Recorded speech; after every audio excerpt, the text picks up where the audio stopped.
Can you speak a bit more on how, policies in the US, are reflected in the UK and vice versa from, the political establishment and from kind of the populist as well? I mean, some say the Brexit movement was a precursor to Trump being elected.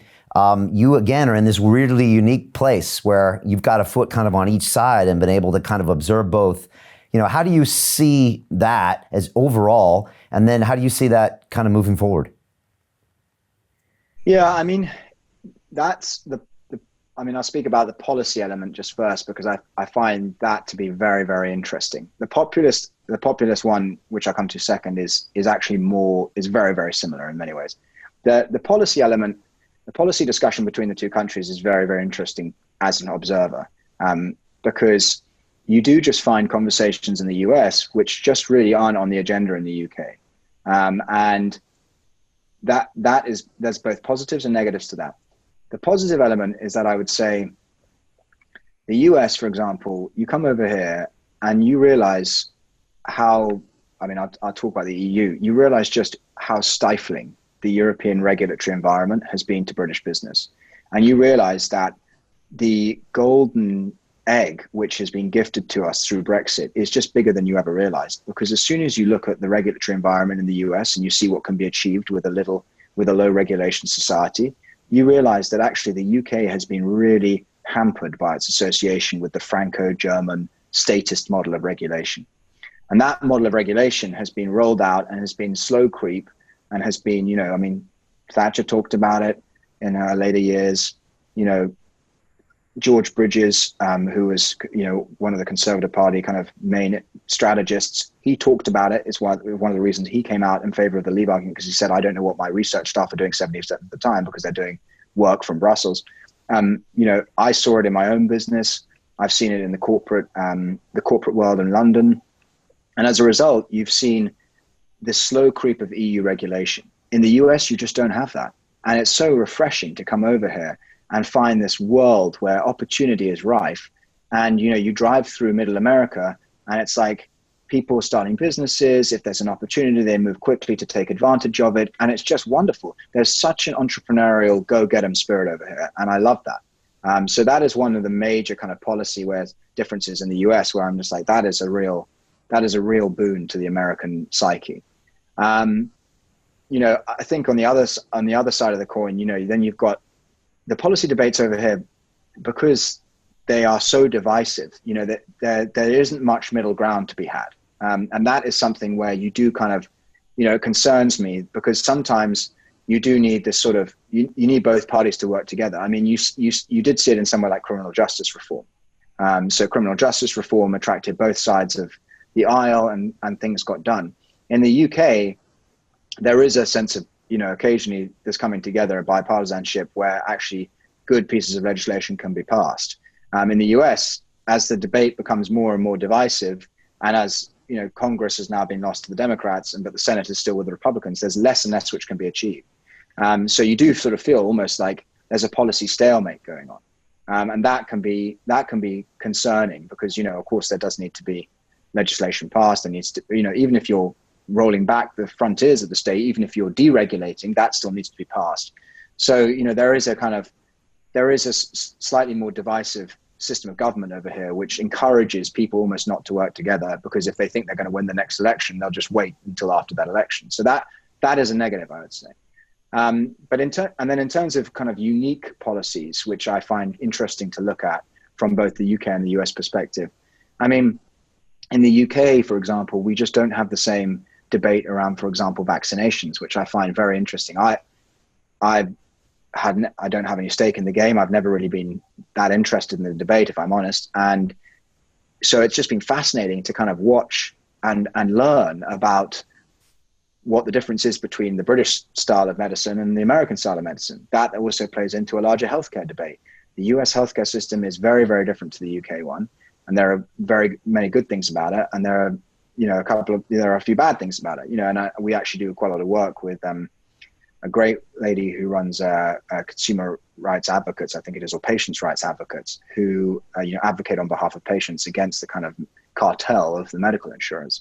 And that's been a fascinating thing to get involved in. So the policy areas are very different. We don't have the same debate around vaccines. We don't have the same debate about abortion. We don't have the same debate around gun control.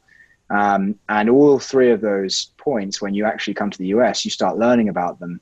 They're very, very nuanced debates. They're nowhere near as simple as they're painted out to be in the media. And as a result, for example, like gun control, I mean, it's ironic that debate will basically die because of these riots. And, you've seen weapons sales surge, you've seen ammunition sales surge, and all because of some riots which broke out. So suddenly people are concerned. And then, of course, the liberals have overplayed their hand on this one as well. Defund the police. Well, okay, so if we defund the police, who's going to protect us? Your rights of protection will fall back on yourself. So again, it's like a highly nuanced debate. It's not just a simple like, oh, well, everyone in America has an AR-15. That's a nonsense.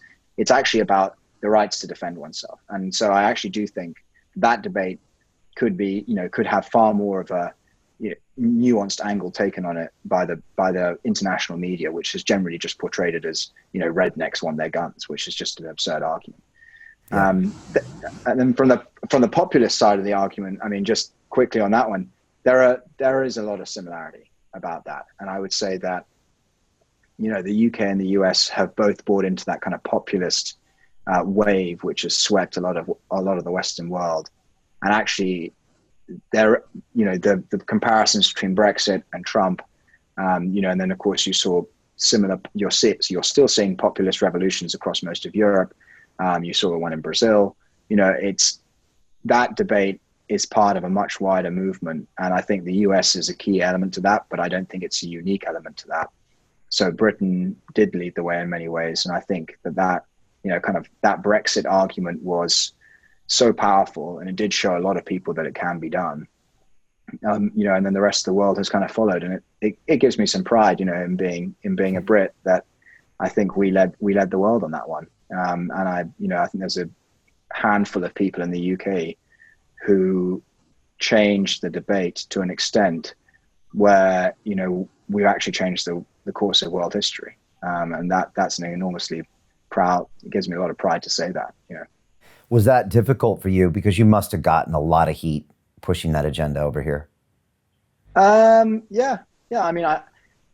I mean, again, I often feel sorry for the moderates rather than the people who are really in the fire. With people like Nigel, or with people like myself, or other strong levers, our flag was pinned to that mast from a very early step. And as a result, we're like Marmite. You either kind of love us or you hate us. And as a result, if you don't like Marmite, you're not going to put it on your bread every morning.